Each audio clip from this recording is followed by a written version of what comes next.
Yeah. So, do you want to respond to anything Mr. Travis just said at all, or no? Well, yeah, I mean, I do agree with Travis from an interoperability standpoint. I think we were both saying the same thing, right? Interoperable with the IDs so that they can talk to each other. Interoperable from clean room to clean room. Technologies need to talk. So, if you ask me, though, it seems like the agencies have to bear the brunt of a lot of the work because you're in between both, right? It's like, hey, media company has this clean room and LiveRamp is a platform. And you guys have, it seems to me like you guys have to do most of the work and it seems most expensive for you. So can you just talk a little bit about what some of the systems or processes that you've had to put in place, let's say even within the past year, to actually leverage TV data? yeah, absolutely. And I think a lot of the holding companies, we're privately held, but I think a lot of the holding companies are feeling this the same way. Media agencies aren't just media agencies anymore. They are full marketing firms, communication firms, and in some cases, technology companies, right? So Horizon, we've invested a lot of money over the past few years in technology, and that's in our own internal tech stack. And it does get very expensive. The tech itself is expensive, the people to utilize the data, and data's been around forever. There's just a lot more of it, and to make it meaningful, there's a lot you have to do to that data to make it meaningful and actionable for your end users to utilize that, whether it's rent, build, buy, whether you're renting technology that you're bringing in-house, whether you're buying up companies to bring that tech in-house, or if you're building it. You not only have to build it, it's not just what is your capital expenditure, you now have operational expenses on top of that for the long term. So it's not just, hey, this is gonna cost me $10 million to build, this is what it's gonna cost to maintain. And technology changes all the time, right? Like, you hope that it changes as much as you change your underwear, right? Because it's just constantly moving forward. Sorry. Hope that it does. Well, I hope so. Otherwise, they'll be out of a job. And hopefully you change your underwear a lot. Just saying. But anyways. So, I mean, and you talked about that cost, right? About hiring data scientists and training them. And does that mean that you have to choose between, am I going to bring on 2 new media planners, or am I going to bring on 2 new data scientists? Like, is it an either or? And when you look at staffing plans, clients, I don't know how other people are getting their fees or whatnot from their clients, but when you're looking at staffing plans typically are for your planners and your buyers and, for your analysts, for analytics, but it's not about what you would consider back office.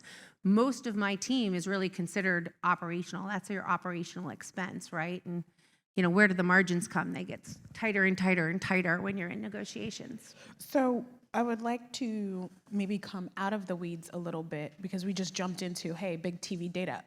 As I understand it, there's maybe 3 ways that you as an agency want to use data to help with your TV buying, right? And the planning, the actual buying, and then the measurement.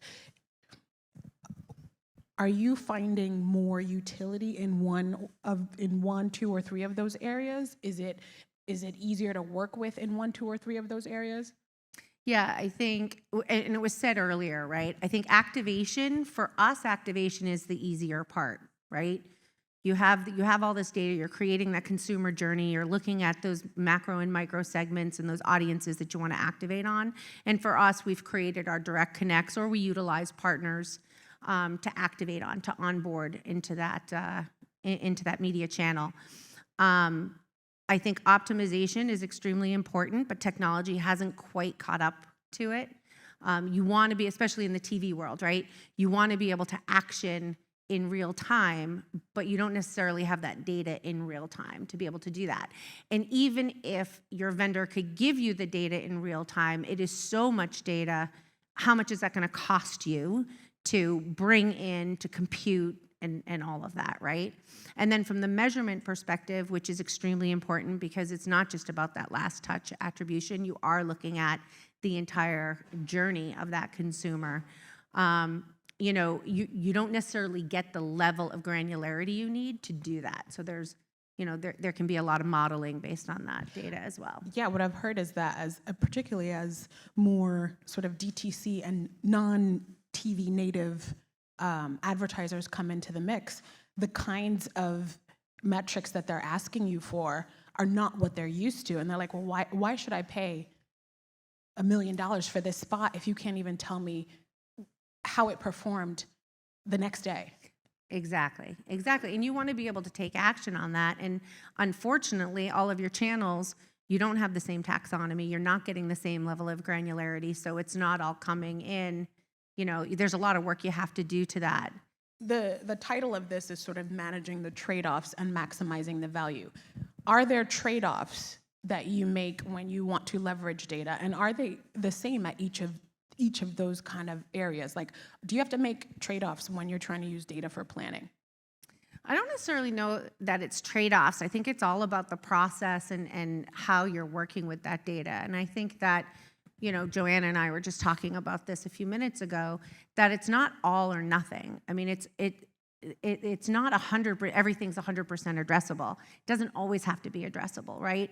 It's really about understanding what the KPIs are, that whatever you're driving for that particular client, and then you have to be able to make those decisions in real time. I think it's really about the strategy and what are you doing with that data, how are you utilizing it to inform whether it's a data-informed campaign or it's a data-driven campaign. And sometimes it can be both, right, depending on the medium and the channels that you're working with. That's an interesting nuance. How do you define the difference between data-informed and data-driven?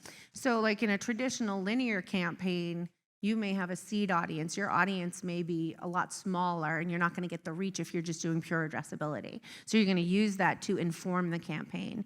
So you may be working with your media partners to enrich your data already so you can get the reach within that platform. So therefore, it's data informed, right? We know who the type of person we may want to go after, but it's not in an addressable manner. So you're going to attack it from a different. So like addressable versus sort of, exactly. We use the data to shape the buy, not the data Whereas to addressable target. it's data driven. This is who I want. Here's my audience. Here's my 1 million people, 500,000 people, whatever that number is. We're going to go after them. So you sort of addressed this, but what is your biggest pain point in terms of leveraging data to buy TV? I think measurement is always a pain point, right? Being able to get the level of data you need in a timely fashion to actually affect change in real time. Are you working with various measurement vendors to solve that problem? So we do a lot of our measurement in-house. I do work with various measurement partners when our clients, they hire a lot of measurement partners and we have a lot of clients that do their own internal analytics. So yes, we are working with them so that we can collaborate and work off of the same, benchmark, if you will. So something that was talked about, I think, in your clean rooms panel, and maybe a little bit earlier today, was sort of taking all this data, putting it into a space in a privacy compliant way. I'm sorry, because it's just like, what, really? But putting it into one place so that it can be acted upon and done, and you can do what you want to do with it. And then the idea of IDs came up because it's like, hey, cookies are going away. We still have to track people.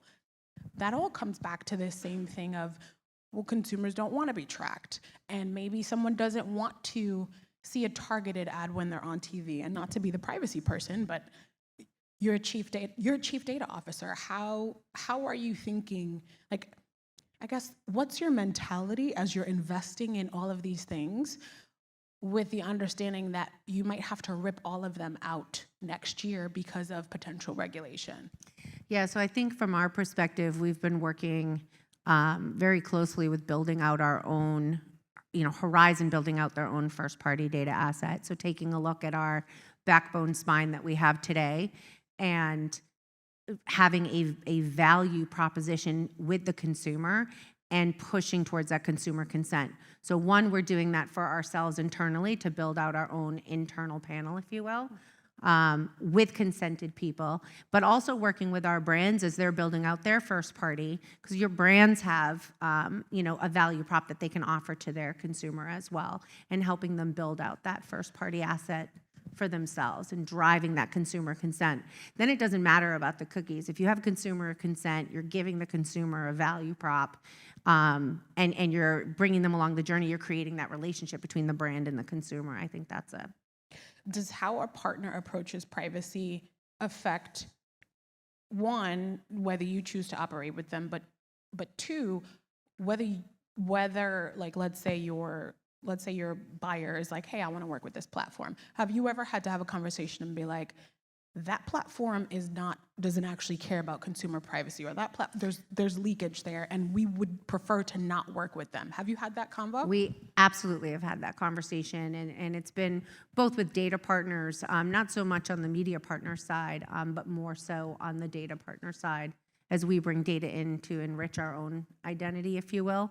Where we have a large data governance program at Horizon and an entire team that's focused on that. And, we go through some pretty strict audits with our vendors as well as ourselves. So then I guess the last question in that vein is, are you expecting the platforms that you have to work with, are you happy if they come to you and say, hey, look, this is how we're thinking about privacy? Like, do you want them to have the conversation with you first, or do you want to be the one to be like, guys, what's happening? Oh, no, I definitely want to be a part of the conversation, for sure. And, our media partners, just as when we engage with them just for activation or whatnot, security is a big part of it as well. So I think, people are spending more and more money in that area to make sure that they're compliant, make sure that the environment's compliant, the data's compliant that you're utilizing.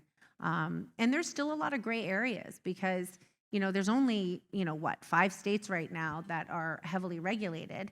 So there's a lot of gray areas. You can still hide your privacy. It's not going to be there for long, but I think that's what's happening. People are waiting to see, when is it really going to flip?